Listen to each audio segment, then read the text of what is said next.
ओम नमः सदेभ्यः। ओम नमः सदेभ्यः। ओम नमः सदेभ्यः। मंगलम भगवान मीरो, मंगलम गौतमो गणी, मंगलम कुंद कुंदाद्यो, जैन धर्मोस्तु मंगलम। सर्वमंगल मांगल्यम सर्वकल्याणकारकम, प्रधानम सर्वधर्माणां, जैनं जयतु शासनं, जैनं जयतु शासनं। वंदितु सर्वसिद्धि ध्रुवमचलमणोभवं गतिं पत्ते, उच्छामि समय पावड़ मृणमो सुध केवली भणिदं। नमः समय साराय श्वानमूर्त्या चकासिते, चित्स्वभावाय भावाय सर्वभावान्तरच्छिदे।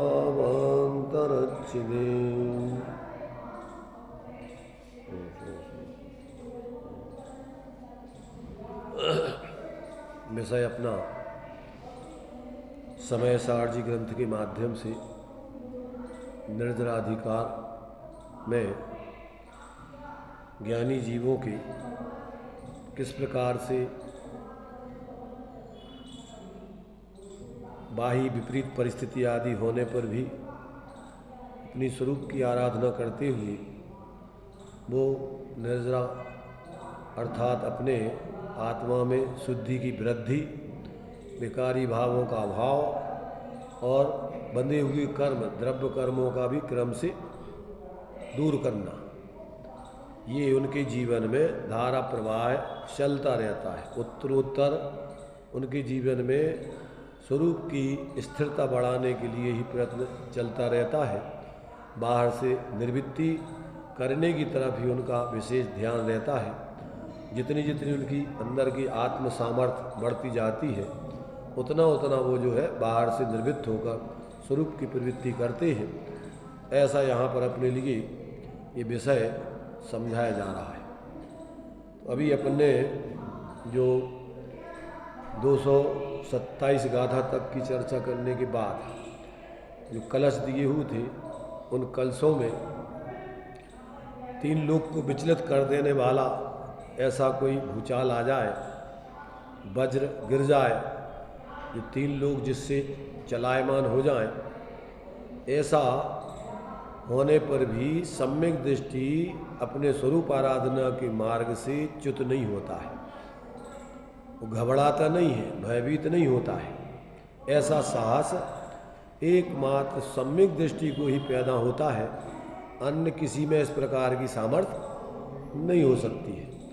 क्यों कि जब तक जीव को अपने उस अनंत सामर्थ्यवान शाश्वत आत्म तत्व की श्रद्धा ज्ञान यानी उसकी अनुभूति पूर्वक श्रद्धा और उसकी अंदर में अतीन्द्रिय आनंद का स्वाद नहीं आता, तब तक उसकी पर्याय में इस प्रकार का स्वाश्रित बल, सहज बल, निर्भयता रूप परिणमन होता नहीं है। तो ये बात अपन को यहाँ पर जो है अभी इन कलशों में आचार्य देव ने बतलाई थी। अभी जो अपन ने 154 नंबर का जो कलश पड़ा था, उसमें ज्ञानी के उस साहस की बात बतलाई थी। उसके लिए अपन ने ये विशेष रूप से चर्चा तो कर ली थी। नाटक समय सार में थोड़ा सा विषय इसका रह गया था छंद पढ़ने को, और फिर इसके बाद सम्यक दृष्टि के निसंकित आदि 8 अंग कैसे प्रकट होते हैं और उसमें किस प्रकार से वो निश्चय व्यवहार में निसंकित आदि रूप परिणमन करते हुए अपने स्वरूप की आराधना करता है, उन सब बातों को आगे क्रम से अब समझाया जाएगा। 228 गाथा से अब निसंकित अंग सम्यक दृष्टि का बता करके आगे क्रम से फिर अब 8 अंगों की ही चर्चा होगी।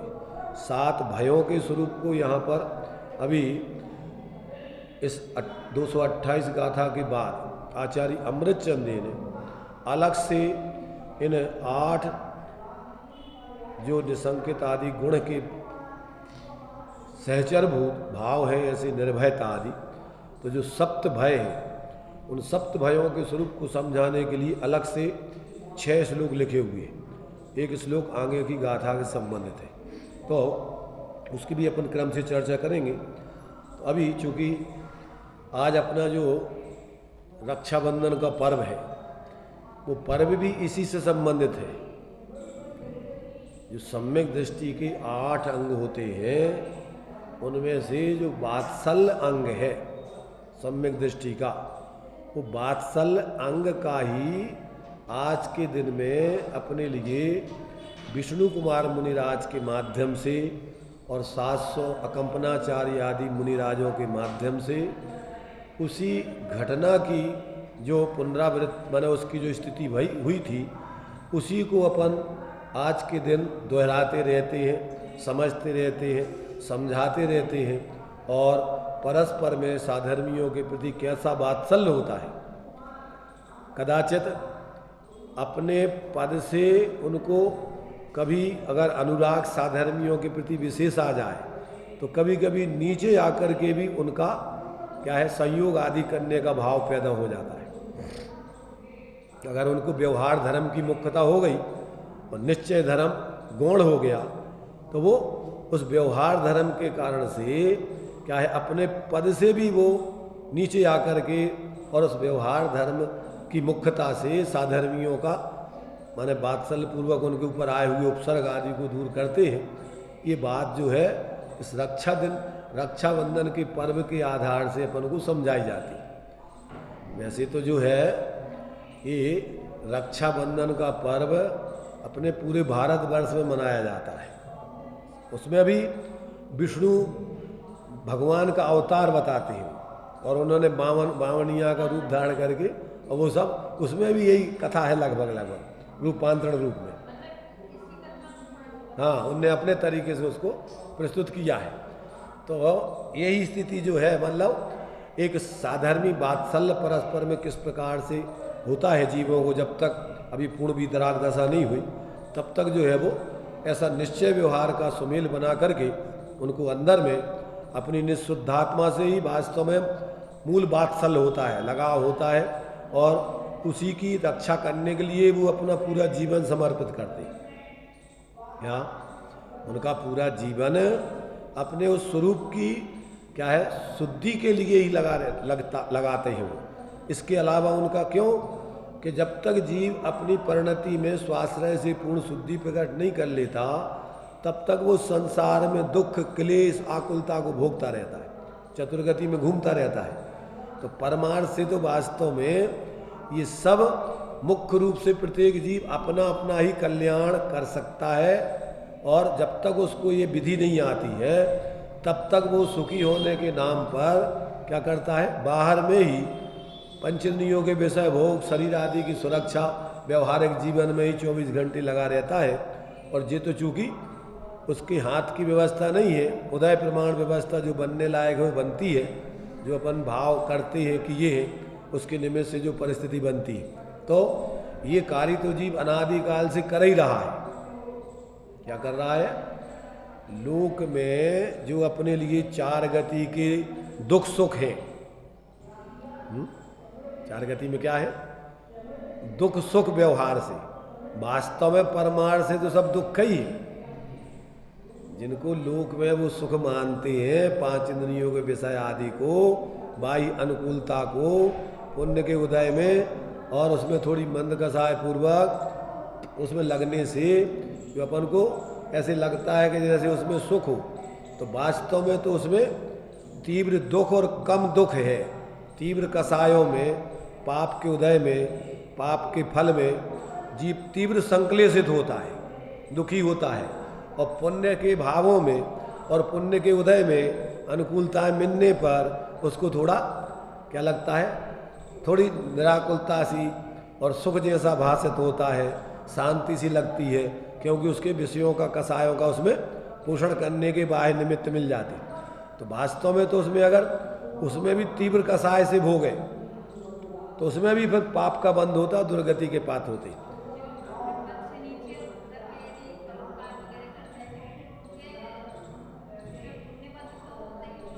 देखो पुण्य, हम ये कह रहे हैं पुण्य बंध तो ऊपर जितना होता है उससे कम होता है। इसमें ऊपर के गुणस्थानों में जितना पुण्य बनता है, विशुद्धि होती है, उतनी विशुद्धि घट जाती है उसकी।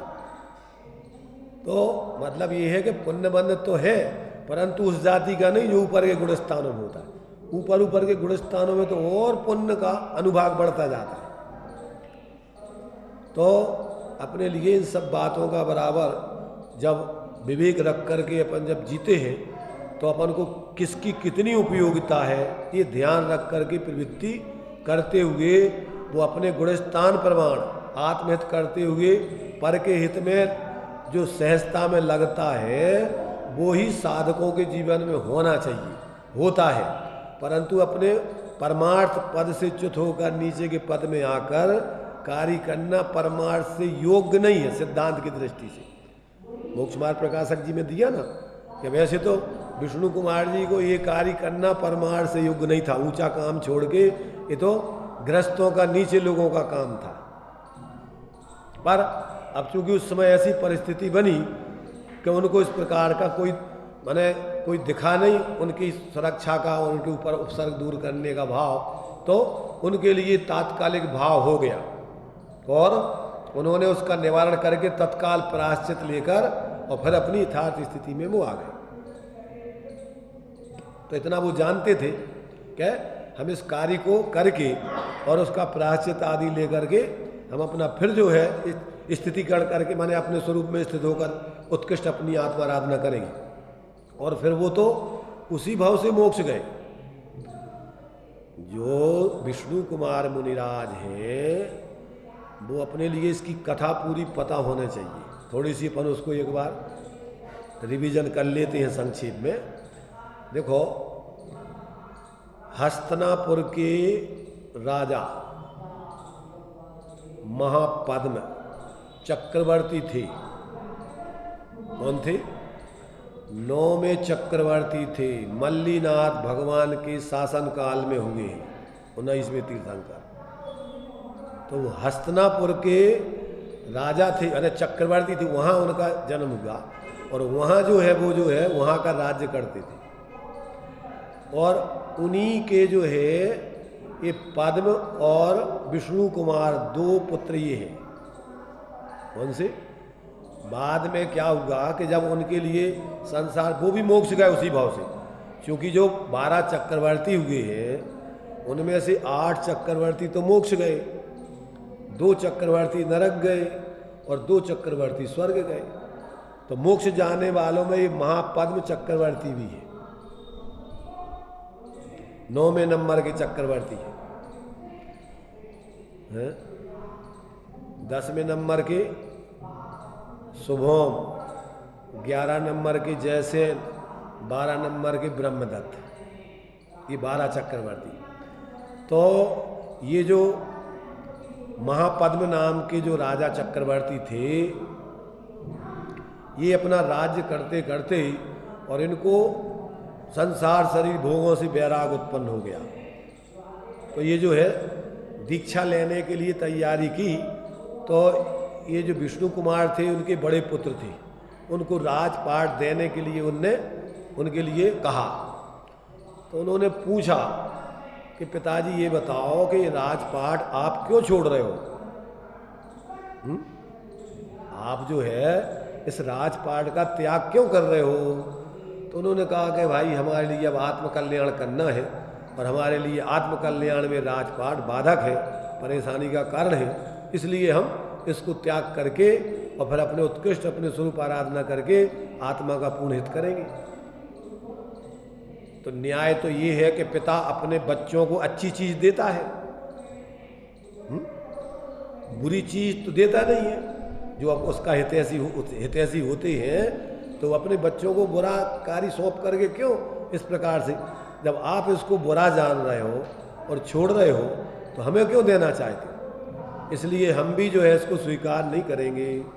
हम भी आपके साथ में दीक्षा ग्रहण करेंगे। क्या? हाँ, वज्रदंत चक्रवर्ती वे इधर के नहीं है अभी, तो किस कौन से नंबर के हैं? वे वज्रदंत चक्रवर्ती कहीं और कहीं के हैं, वो देख लेना, उसमें हमें ध्यान नहीं है वज्रदंत चक्रवर्ती का।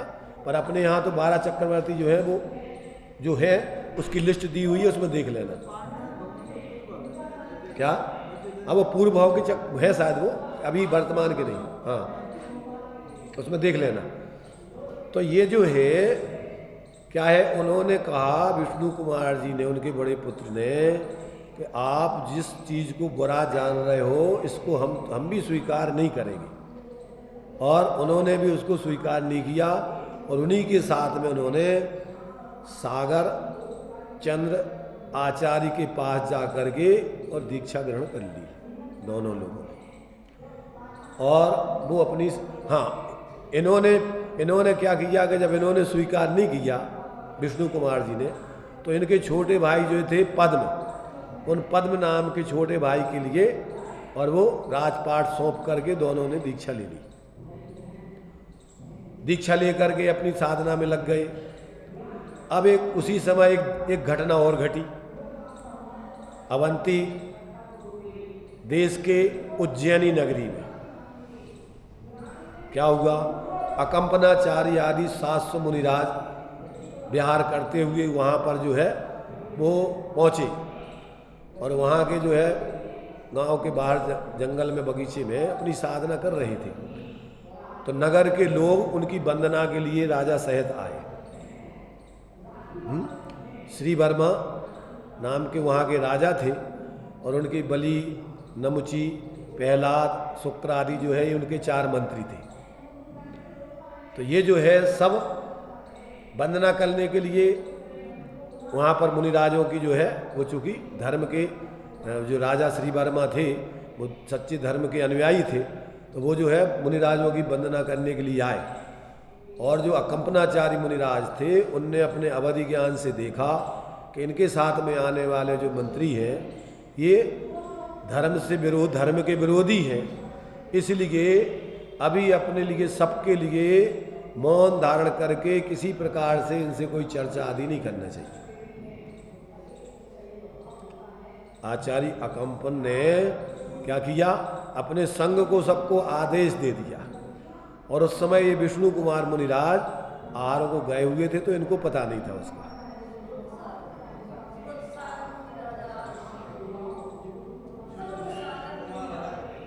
हाँ, वो तो अकंपनाचार्य मुनिराज, उनको सुतसागर मुनिराज को जो था ये पता नहीं था। हमने क्या बोल दिया अभी है? हाँ, विष्णु कुमार मुनिराज नहीं, सुतसागर मुनिराज को क्या नहीं था, वो तो अपनी उधर साधना में अलग लग गए, वो अपने उधर पिताजी के साथ में दीक्षा लेकर। और ये जो सुतसागर मुनिराज थे उनके संग में, उनके लिए जो ये आदेश का ज्ञान नहीं था कि आचार्य देव ने ये कहा है कि सबको मोल लेना है। तो जब वो वंदना करने के लिए गए श्री वर्मा आदि राजा अपने मंत्री आदि के साथ, तो जो है वहाँ जाकर के उन्होंने निवेदन किया कि हम लोगों के लिए कल्याण के लिए कुछ उपदेश दें प्रभु। अब वो तो सब मौन थे, कोई बोला ही नहीं, चुप रहे सब। तो जो मंत्री थे इन्होंने कहा कि देखो ये लोग सब अंगूठा छाप है, दीक्षा ले ली, व्यर्थ में ही जो है बस ये तो दीक्षा लेकर के अकेले मुनि बन गए, और बाहर की अनुकूलताएं खाने पीने की ही इनका लक्ष्य कुछ, इसलिए बोल नहीं रही। क्या कहा उनने? उन राजा को इस प्रकार से, श्री वर्मा को उन्होंने इस प्रकार से उल्टा भर दिया। कोई बात नहीं, राजा तो वंदना करके अपने वापस चले आए। रास्ते में जो है ये सुतसागर मुनिराज आहार करके आ रहे थे, तो उन्होंने मंत्रियों ने कहा देखो एक ये जवान बैल ये आ रहा है। क्या कहा? एक जवान बैल ये आ रहा है। तो उन सुतसागर मुनिराज ने कहा स्यात। क्या कहा? स्यात। तो राजा श्री वर्मा ने कहा कि ये तो मौन नहीं लिए इनका, बोल रहे हैं। तो वो जो है उनसे जो है उन्होंने उपदेश सुनने के लिए निवेदन किया। तो उन्होंने कहा कि अभी आपने स्यात् कहा है, उसका क्या अर्थ है, हमें समझ में नहीं आया। तो उन्होंने कहा कि स्यात् का अर्थ होता है कि कथनचित हम बैल, ये जो कह रहे हैं ना, सही कह रहे हैं। क्या कहा उनने कहा कि एक बैल, ये जवान बैल चला रहा है। तो उन्होंने कहा स्यात् माने, ये स्यात् माने कथनचित सही कह रहा है, गलत नहीं कह रहा है।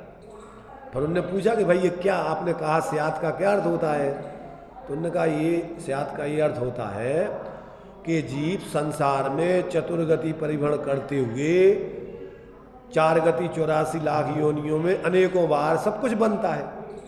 तो भूतपूर्व निगम नय से हम बैल भी बने हो गए युवा, इसलिए इनका जो कथन है किसी अपेक्षा से सही है, हमें इससे कोई दिक्कत नहीं है। तो फिर वो बोलने लगे, क्या तुम्हारे लिए जो है ये पूर्वभाव वगैरह भी मानते हो क्या? आपस में फिर उनका बहस होने लगी, मंत्रियों से उनकी चर्चा होने लगी। कहने लगे हाँ क्यों नहीं मानते, पूर्व मानते।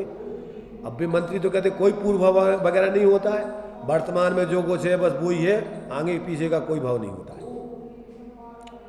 उन्होंने कहा भैया ऐसे कैसे आप, मैंने पूर्वभाव आपने देखा नहीं, आप कैसे मानते हो? तो फिर उन्होंने कहा कि ये बताओ, हम मानते हैं परंपरा से, हमारे तीर्थंकरों की परंपरा से, आचार्यों की परंपरा से श्रुति चली आई है, उसके आधार से हम इसको स्वीकार करते हैं। जीव का क्या, जीव भाव भवान्तर से होता चला आया है। तो उन्होंने कहा हम नहीं मानते पूर्वभाव वगैरह, किसने देखा है? तो उन्होंने कहा ये बताओ कि आपके पिताजी की शादी हुई थी कि नहीं हुई थी? किसने कहा? सुरसागर मुनिराज ने कहा कि आपके पिताजी की शादी हुई थी कि नहीं हुई थी? कहने लगे हाँ हुई थी। ये बताओ कि तुमने देखी क्या? उमेश चंद जी सुनाई दे रहा? नहीं दे रहा? क्या पूछ रहे हैं?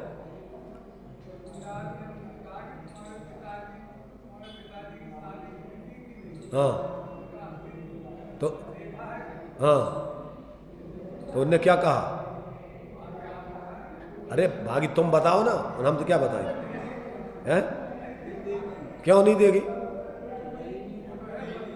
अरे भाई पिताजी की शादी हो जाएगी जब तो तुम पैदा हो गए। तो फिर उनने कहा कि जब तुम्हारे पिताजी की शादी हुई थी तो हमने पढ़ी थी, तो तुम्हें कैसे पता, तुमने देखा क्या? कि हमने नहीं देखा। तो किससे कैसे तुम मान रहे कि हमें लोगों ने कहा, हमारे पिताजी वगैरह ने कहा? तो जैसे तुम मानते हो, ये मानते हो कि नहीं? और अभी तुम कह रहे थे हम प्रत्यक्ष मानते हैं, जो कुछ देखते हैं हम वर्तमान में, हमने और नहीं मानते बात, तो ये तुम्हारी बात झूठी हो गई ना।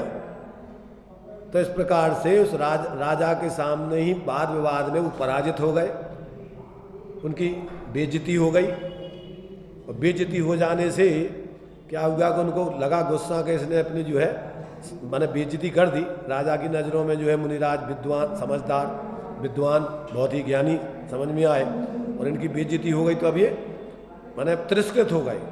तब चूंकि क्या है, कसाई जीव अगर उसका तिरस्कार कर दो, अपमान, तो फिर जैसे काले नाग को जो है अगर कोई छेड़ दे तो फिर वो बदला लेता है। तो इन्होंने सोच लिया कि अपन अब इनके पूरे संघ को रात में आगे मारेंगे।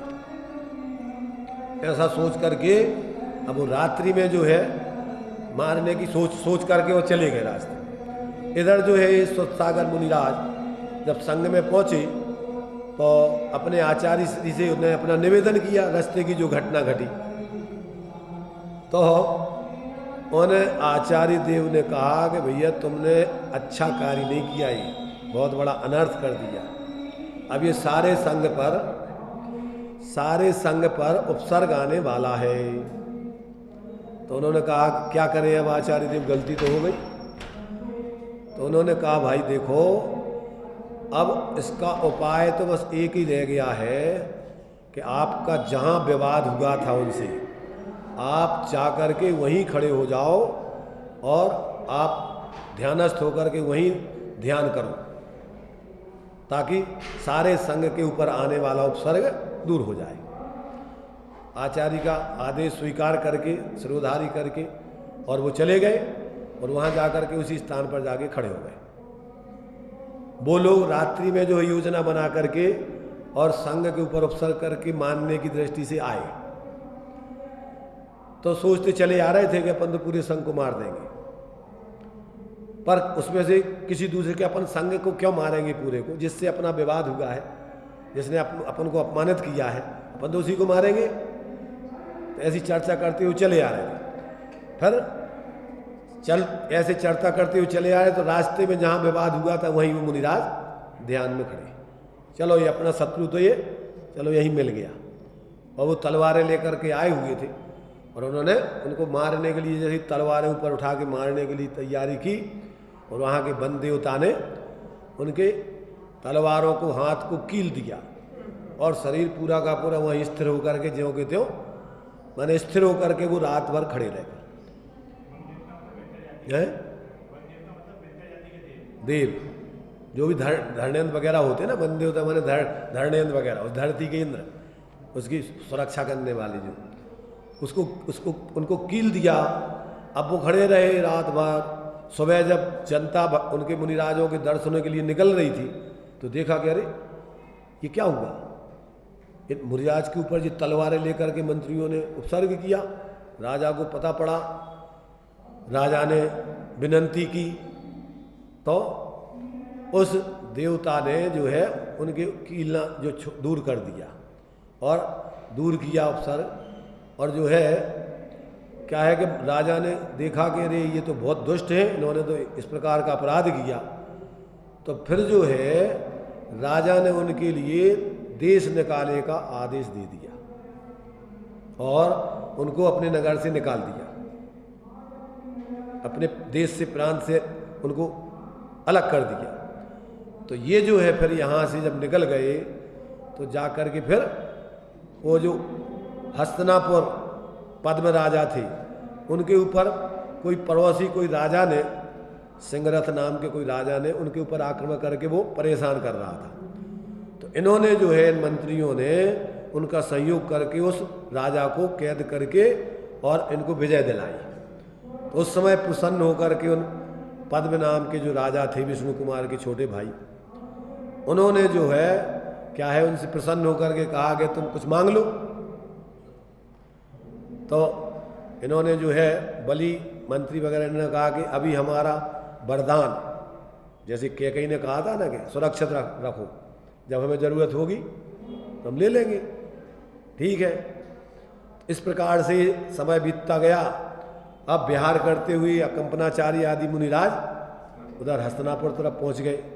उनको पता पड़ा कि ये आ गए अपने माने अपना जो है इन्होंने जो तिरस्कार कराया था और अपने शत्रु है, अब अपने लिए अवसर है।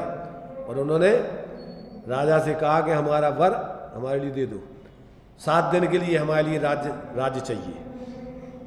राजा ने तो वचन दे दिया था, तो उन्होंने 7 दिन के लिए राज दे दिया। और 7 दिन में फिर इन्होंने क्या किया कि चारों तरफ से उन मुनिराजों को जहाँ पर वो रुके हुए थे बेड़ दिया, बाड़ा लगा करके, और फिर वहाँ पर विधान तुम्हारे यज्ञ करने का आयोजन किया। और उसमें अनेक प्रकार के जो है लकड़ी वगैरह जला करके बहुत सारा धुआं किया। तो उससे जो है उन मुनिराजों के गले रुंध गए, उनका जो है अंदर जो है उनकी जो है शरीर की स्थिति बिगड़ने लगी। तो ऐसा 5-6 दिन व्यतीत हो गए। अब ये स्थिति जो है क्या है धीरे धीरे सब में फैल गई। अब पता पड़ा लोगों को, अब लोग क्या करें उसका कोई उपाय समझ में नहीं आया। तो फिर जो है क्या है कि उन विष्णु कुमार मुनिराज जहाँ तपस्या कर रहे थे उस पर्वत पर, तो जो है एक दूसरे मुनिराज को अवधि ज्ञान से पता पड़ा, शायद उन्हीं सागर चंद मुनिराज को, और उनके संग में जो छल्लक जी वगैरह थे, तो उन्होंने देखा रात्रि में जो है कोई ऊपर से जो है क्या ग्रह टूटते हुए देखा और नक्षत्र का टूटते हुए देखा। और उससे उन्होंने अपने ज्ञान लगा करके देखा कि अरे ये तो उन मुनिराजों के ऊपर इस प्रकार का उपसर्ग हो गया है कंपनाचार्य आदि के, और जानलेवा उपसर्ग चल रहा है। तो इनको जो है भाव आया। तो उसी समय अपने संग में जो छल्लक जी थे उनको आकाशगामिनी विद्या सिद्ध थी, उनसे कहा कि भाई देखो वो फलाने पर्वत पर वो मुनिराज जो विष्णु कुमार तपस्या कर रहे हैं उनको विक्रिया रिद्धि प्राप्त है, और वहाँ जा कर के तुम उनको ये जानकारी दो और बता करके कि भाई इस उपसर्ग का निवारण तुम ही कर सकते हो, इसके अलावा और कोई नहीं कर सकता है। तो वो आकाश मार्ग से वो क्षुल्लक वहाँ जा कर के विष्णु कुमार मुनिराज को जानकारी दी, और उन मुनिराज ने, उनको तो पता ही नहीं था, तपस्या में लीन थे, उनको रिद्धियाँ अनेक प्रकार की प्राप्त हो गई थी। पर जब ये इस प्रकार से जानकारी दी, उन्होंने परीक्षा करके देखा तो अपना एक हाथ फैलाया तो मानसोत्तर पर्वत तक, मनुष्य लोक तक फैल गया।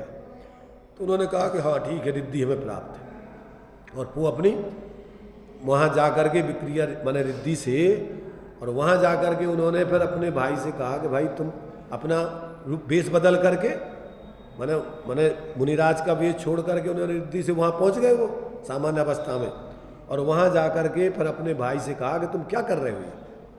तो उन्होंने कहा भाई हम मजबूर हैं 7 दिन के लिए, हम मैंने उन्होंने सोचा कि हमारा भाई तो ऐसा कर ही नहीं सकता है, ये कैसे मुनिराजों के ऊपर उपसर्ग किया।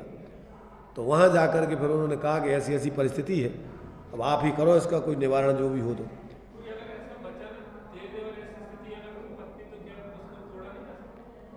देखो भाई, पहले जो है जैसे राजा दशरथ थे जो वचन दे देते थे, प्राण जाए पर वचन न जाए, रघुकुल रीत सदा चली आई। अरे कोई परिस्थिति आ जाए, बता रहे ना, अपना जो हरिश्चंद्र का जो प्रसिद्धि है वो काय में है, उन्होंने स्वप्न में ही अपना राजदान कर दिया था, और फिर उनकी नींद खुलने पर उन्होंने कहा कि अब हमने दान कर दिया, अब हम इसके अधिकारी नहीं हैं। तो कोई भी बड़ी हो, कुछ भी प्रतिज्ञा राजा कर ले तो अपनी मौत की कीमत पर भी वो फिर उस वचन को निभाता था। तो इस प्रकार से उन्होंने जो है, अब विष्णु कुमार मुनिराज ने जाकर के बामणीय ब्राह्मण का रूप बनाकर अनेक प्रकार की संस्कृत की रचाएं, वैदिक शास्त्रों की बोलते हुए वहाँ पहुँचे उस यज्ञ में। तो फिर वो तुम्हारे से जो विष्णु को तुम्हारे वो क्या बोलते हैं मंत्री, बलि वगैरह मंत्री, उनसे प्रसन्न होकर कहा कि मांग लो तुम, अभी हमारे अधिकार में राज्य है, तुम्हें क्या चाहिए बोलो। तो उन्होंने कहा हमें कुछ नहीं चाहिए, थोड़ा सा हमें तो थोड़ी सी ज़मीन चाहिए, 3 पग ज़मीन चाहिए हमें, ज़्यादा कुछ नहीं चाहिए। मैंने कहा ठीक बस 3 पग ज़मीन, एक तो तुम छोटे से वैसे ही बोना हो और फिर 3 पग ज़मीन, तो इतना ही बहुत है हमारे लिए। उन्होंने कहा ठीक है, वचन दे दिया, और उन्होंने जो है बस कहने लगे हम नापते हैं, और एक इधर पग बढ़ाया तो इधर पहुंच गया सुमेरु पर्वत, इधर पग बढ़ाया तो इधर मानसोत्तर पर्वत पर, पूरी ज़मीन को उनने नाप लिया। तीसरे पैर को रखने के लिए उनका अब तीसरा पैर अधर में रह गया कि हमारे लिए अब कहाँ रखना पैर बताओ। तो फिर क्या है कि उन्होंने तीसरा पैर रखने के लिए, अब तुम्हारा सिर है रखने को, और कहाँ रखेंगे बताओ। तो बाद में फिर क्या है, उन्होंने अपनी गलती स्वीकार की, क्षमा मांगी और प्रायश्चित किया, तब जा कर के जो है, और इनका उपसर्ग आदि फिर उन्होंने सब दूर करके, और जो है इन मुनिराजों को जो है सहज जो है निर्बंध करके स्थिति बनाई। फिर जो दिन था उस दिन ये रक्षाबंधन का पर्व था, और सारे नगर के लोगों ने उन मुनिराजों के लिए फिर इस प्रकार का आहार दान आदि दिया, जिससे उनके 6 दिन से गले रुंधे हुए थे, गले खराब हो रहे थे, तो उनके लिए इस प्रकार से जैसे अच्छे से वो खा नहीं सकते थे। तो बताते हैं कि वो क्या सिमैयाँ वगैरह बनती है, बिया खीर बनाई थी, अच्छी खीर, उसमें घी वगैरह डाल करके, और जिसमें उनको सहजता से लेने में सुविधा हो, ऐसा भोजन आदि करा करके, और फिर जो है मुनिराजों का उपसर्ग दूर किया था। बाद में वो मंत्री वगैरह भी फिर धर्म के अनुयायी बन करके धर्म में लग गए हैं 6 दिन तक। हाँ, तो इस प्रकार से ये जो है घटना उस समय घटी थी, तो ये तो अपने लिए घटना है।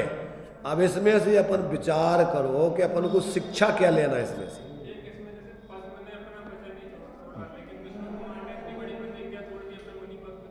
छोड़ दी तो क्या करना, विधार्मिक दृष्टि से छोड़ दी उनने, ये लौकिक दृष्टि थी इनकी भाई।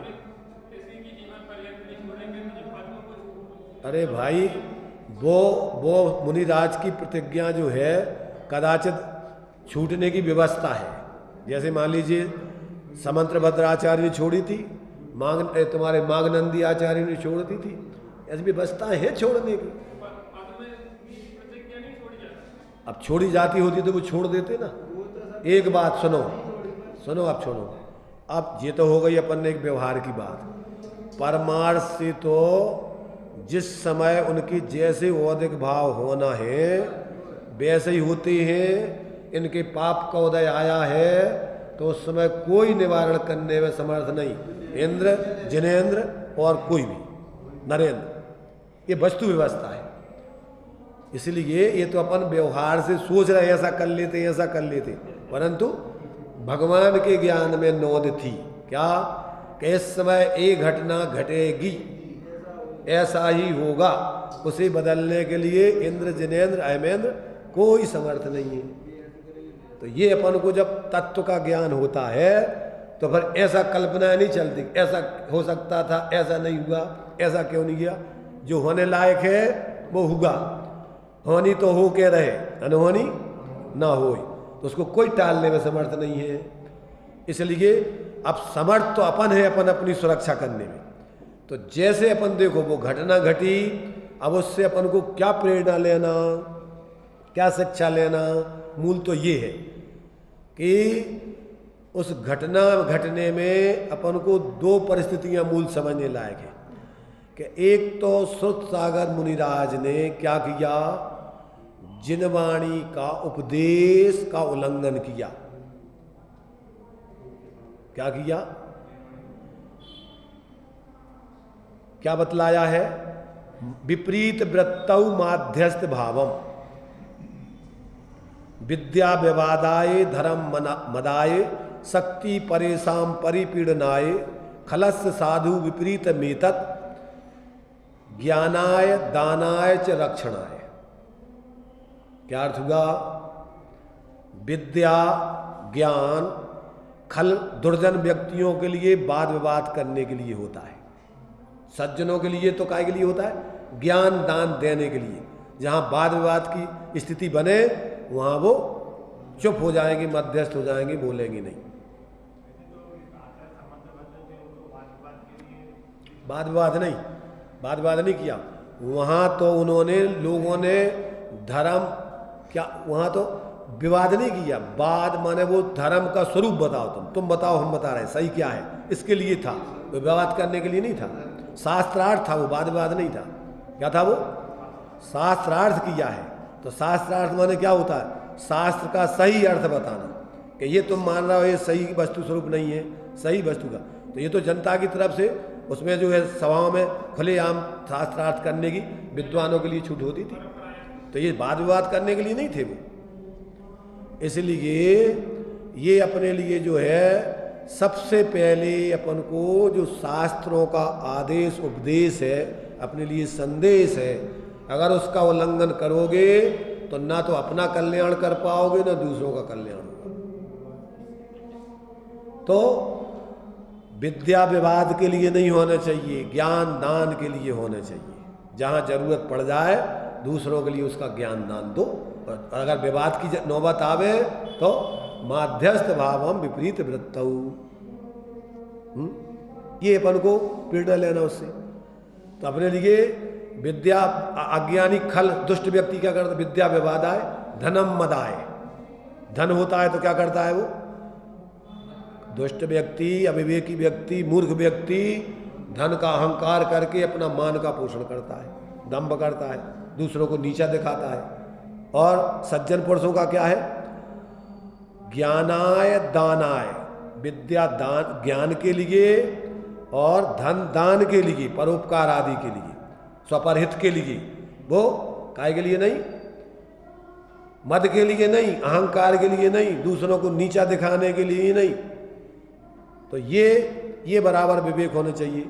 तो विद्या विवादाय धनम मदाय शक्ति परेशान परिपीड़नाय, दुष्ट व्यक्ति क्या कर, ताकत होती है तो क्या करता है, दूसरों को सताता है, परेशान करता है, दुखी करता है। और सज्जन पुरुष क्या करते हैं, ज्ञानाय दानाय च रक्षणाय, अगर कोई किसी गरीब को सता रहा है, कमजोर को, तो वहाँ जाकर के ताकतवर व्यक्ति खड़ा हो जाएगा। हमारे सामने आप क्या कर रहे हैं? तो दूसरों की रक्षा करते हो शक्ति से। तो ये जो है अपने लिए ये शिक्षा लेना चाहिए कि अपने पास यदि विद्या है, सामर्थ्य है, धन है, तो उसका स्वपर हित में सदुपयोग करें, उसका दुरुपयोग नहीं करना चाहिए। तो उन मुनिराज ने इसका उल्लंघन किया। अपन को बतलाया है कि जीव नाना कर्म नाना लब्धि नाना विद कही, अतएव वर्जित बाद है निज पर समय के।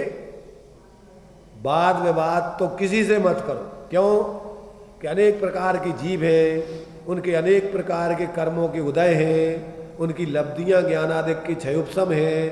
परस्पर में ना तो अपने मत वालों के साथ न अन्य मत वालों के साथ क्या नहीं करने चाहिए? वाद विवाद नहीं करने चाहिए। धर्म समझ में आ गया, ज्ञान है तो उसका स्वपरहित में उपयोग करो। ज्यों निधि पाकर निज वतन में गुप्त रहे जन भोगते, त्यों ज्ञानी जन भी ज्ञान निधि पर संग तज के भोगते। अपनी आत्माराधना करो, दूसरों के कल्याण में जरूरत पड़े तो उनका सहयोग करो। तो इस प्रकार से ये अपन को प्रेरणा मिलती है। दूसरी बात कि अकंपन आदि आचार्य जो भी मुनिराज हैं, साधक हैं, उपसर्ग आदि आ जाने पर घबराते नहीं हैं, भयभीत नहीं होते, अपने स्वरूप की आराधना उत्कृष्ट रूप से करते। इसलिए कैसी भी परिस्थिति आ जाए, यदि अपन ने वस्तु स्वरूप को समझ लिया है तो उसमें अपन को क्या करने चाहिए? निश्चिंत निर्भय होकर के जो भी चल रहा है कि सम्यक दृष्टि को ही ऐसा साहस होता है। कैसा साहस? बिल्कुल निस्संक होकर के अपनी आत्माराधना च्युत नहीं होना। इसमें जो कल अपन ने जो छंद पढ़ा था ना, ऐसा साहस, ये नाटक समय सार कर रह गया था, देखो उसको पढ़ते हैं। ज्ञानी की निर्भयता। जम को सो भ्राता दुखे दाता, अस दुखे दाता है असाता कर्म। जम को सो भ्राता दुखे दाता है असाता कर्म, ताके उदय मूरख न साहस गाहा तु है। स्वर्ग निवासी भूमि वासी व पाताल वासी, सब ही को तन मन कंपतु रहते है। और को उजारो न्यारो देखिए सपत भैसो, डोलत निसंक भय डोलत निसंक भयो आनंद लाहत है। सहज सुवीर जाको सासतो शरीर ऐसो, ज्ञानी जीव आराज आचाराज कहा तो है। क्या अर्थ हुआ? आचार्य देव कहते हैं कि जो दुनिया के लिए अज्ञानी जीवों को अत्यंत दुखदायी स्थिति है, कौन सी? पाप का उदय, असाता कर्म का उदय। पढ़ा ना इसमें, जम को सो भ्राता दुखे दाता है असाता कर्म, ताकि उदय मूरख है न साहस गाहतु है। पाप का उदय आ जाए तो क्या होता है? जो कैसा है पाप का उदय? जम को भाई, जमदूत है, जमदूत का भाई जैसा है ये। कौन? पाप का उदय यमराज का भाई है। तो चम को सो भ्राता दुखे दाता है या साता कर्म, ताको उदय मूरख है ना साहस गाहत है। भैया आप तो मरे जा रहे हैं। मरते समय है मालूम, लोग तड़पते हैं अज्ञानी मिथ्या दृष्टि, तो दूसरे लोग क्या कहते हैं? जमकूटन हो रही। जमकूटन, जमकूटन जानते ना? यमराज मार लगा रहा है। जाते लोग क्या है, मौत छोड़ के जाना नहीं चाहते ना, तो यमराज आकर के मार मार करके और ले जाता है। ऐसी कहावत है लोगों में, पर ऐसा जम का दूध कोई दूसरा नहीं बैठा है। तुम्हारी ही शरीर में आसक्ति तुम्हारे लिए काय का कारण बनती है? आर्त रोध ध्यान का कारण बनती है। भय का कारण मरण भय, भय का कारण बनती है तकलीफ। व्यक्ति अंदर भयभीत होता है, तड़पता है। अब क्या करें? बचा लो भैया, कोई डॉक्टर बचा लो। कौन बचाएगा? मणि मंत्र तंत्र बहु होई, मरते न बचावे कोई। कौन बचाएगा? यहाँ पर बचा सकता है तो कौन? एक धर्म बता सकता है, तुम्हारा स्वरूप तुम्हारे लिए बचा सकता है। यदि तुम्हारे लिए आत्मबोध होगा तो आप अपने स्वरूप में गुप्त होकर के और आप किसी प्रकार कर्म के उदय में, संयोगों के वियोग में भय जुड़ करके भयभीत नहीं होगे। आप अपने सहज स्वरूप से जुड़े रहकर सहज आनंद को भोगोगे। जैसा यहाँ बता रहे हैं कि अज्ञानी जीव तो ऐसा साहस नहीं कहता है, अधीर हो जाता है, भयभीत हो जाता है, घबरा जाता है। और तीन लोग के जीव बता रहे हैं, स्वर्ग निवासी, भूमिवासी और पातालवासी। ऊपर स्वर्ग के देव, मध्य में भूमिवासी जीव, नीचे पातालवासी जीव। सब क्या करते हैं? ये सब ही को तन मन कंपाते रहते हैं, अंदर से कांपते रहते हैं, थर थर थर थर। अब क्या होगा? तो कंपत रहते हैं अज्ञानी मिथ्या दृष्टि। अब सम्यक दृष्टि क्या करता है? और को वो जालो न्यारो देखिए सपत भैंसो। आत्मा में अपने ज्ञान स्वरूप, अपना ज्ञान का उजाला, आत्मा का सम्यक ज्ञान रूपी उजाले में अपने सप्त भय से रहित अपने आत्मा को देखता है वो। और को वो जारो न्यारो देखिए सपत भैंसो। इस लोक परलोक, अगुप्ती, अरक्षा, आकस्मिक मरण, वेदना आदि सब भयों से पृथक अपने चैतन्य आत्मस्वरूप को वो देखता रहता है। तो वो अपने और कैसा रहता है? डोलते निसंक भयो आनंद लहाते है। डोलते निसंक भयो, कैसा डोलता रहता है? अपनी मस्ती में डोलता रहता है, ज्ञान की मस्ती में, आनंद की मस्ती को लेता रहता है। और सहज सुबीर जाको सासतो शरीर ऐसो, ज्ञानी जीव आरज आचार्य कहा तू है। आचार्य देव कहते हैं कि ऐसा आत्मा का सहज वीर जिसका जागृत है, धैर्यवान जीव, सम्यक दृष्टि जीव, शाश्वत अपने चैतन्य शरीर को इस प्रकार अनुभव करता हुआ, ऐसा आर्य पुरुष, सज्जन पुरुष, सम्यक दृष्टि जीव क्या कहते हैं? सहज आनंद में निराकुलता रूप रहता है। इस प्रकार आचार्य कहते हैं, देखो इसमें जो अर्थ लिखा है उसको पढ़ देते हैं। आचार्य कहते हैं कि जो अत्यंत दुखदाई है, मानो जम का भाई ही है, जिससे स्वर्ग, मध्य और पाताल तीनों लोक की मिथ्या दृष्टि जीवों का तन मन कांपता रहता है। ऐसे असाता कर्म के उदय में अज्ञानी जीव तो हतसाहस हो जाता है, घबरा जाता है। परंतु ज्ञानी जीव के हृदय में ज्ञान का प्रकाश है, वह आत्मबल से बलवान है, उसका ज्ञान रूपी शरीर अविनाशी है, वह परम पवित्र और सप्त भय से रहित निसंकित अपना जीवन जीता है।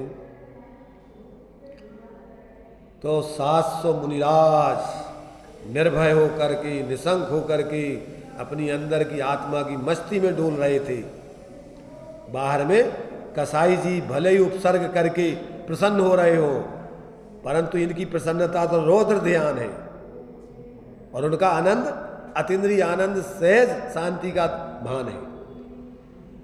तो इस प्रकार से अपन को इस रक्षाबंधन के पर्व से क्या शिक्षा मिलती है कि आगम के सूत्रों का उल्लंघन नहीं करना चाहिए कभी, और परिस्थिति आ जाने पर अपने साधर्मियों की तन मन धन जीवन 7 प्रकार से बतलाया अपना समर्पण भावदीपिका में। क्या क्या समर्पित करने चाहिए? धर्मायतनों में अपना तन, अपना मन, अपना वचन, अपना धन, अपना ज्ञान, अपना राग कसाय और अपने 5 इंद्रियों के विषय सब अपन को इस पे समर्पित करके स्वपर का हित करना चाहिए।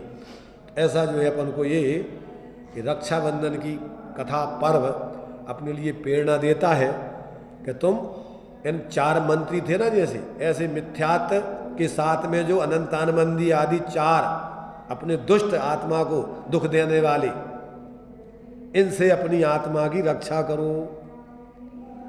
ज्ञान जागृत करके क्या करने चाहिए? कौन सी रक्षा दिवस? तो काय की रक्षा करना?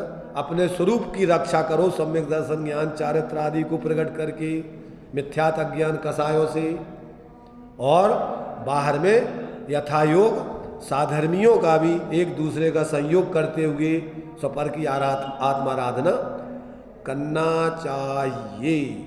ये अपन को रक्षा बंधन का पर्व बंधन से अपनी और अन्य साधर्मियों की रक्षा करने की प्रेरणा देता है। ऐसा अपन को समझ करके इस रक्षाबंधन के पर्व को मनाना चाहिए। और लौकिक दृष्टि से ज़्यादातर तो लोग में अब बढ़िया जो है राखी बांधो, एक दूसरे को मिठाई खिलाओ, खाओ, कुछ उनके लिए दो, तो ये भी एक व्यवहारिक पद्धति है, कोई बात नहीं। भाई बहन से संबंध इतना ही है उसका कि कदाचित बहन को मान लीजिए कि ससुराल में है, परेशानी हो रही है, तो कम से कम आज के दिन तो वो मायके में आकर के अपने भाई से अपनी समस्या दूर कर लेगी। भाई जाकर के आपस में उनकी एक दूसरे की, अगर कदाचित भाई परेशानी में है और बहन अगर पैसे वाली बन गई है तो भाई बहन आकर के अपने भाई की यहाँ व्यवस्था बना देगी। तो ऐसा ही व्यवहार में भी परस्पर एक दूसरे का परेशानी में सहयोग करने के लिए अपन को प्रेरणा देता है। तो इस प्रकार अंदर और बाहर से दोनों तरीके से अपन को एक दूसरे का सहयोग करते हुए अपने आत्मा का हित साधना चाहिए। ये अपन को रक्षा बंधन का पर्व ये प्रेरणा देता है। बता दिया ना, आप लेट आए हो, इसको सुन लेना, अभी हमने बोल दिया सब, अभी बोला है इसमें प्रवचन में 19 में तीर्थंकर, 19 में तीर्थंकर।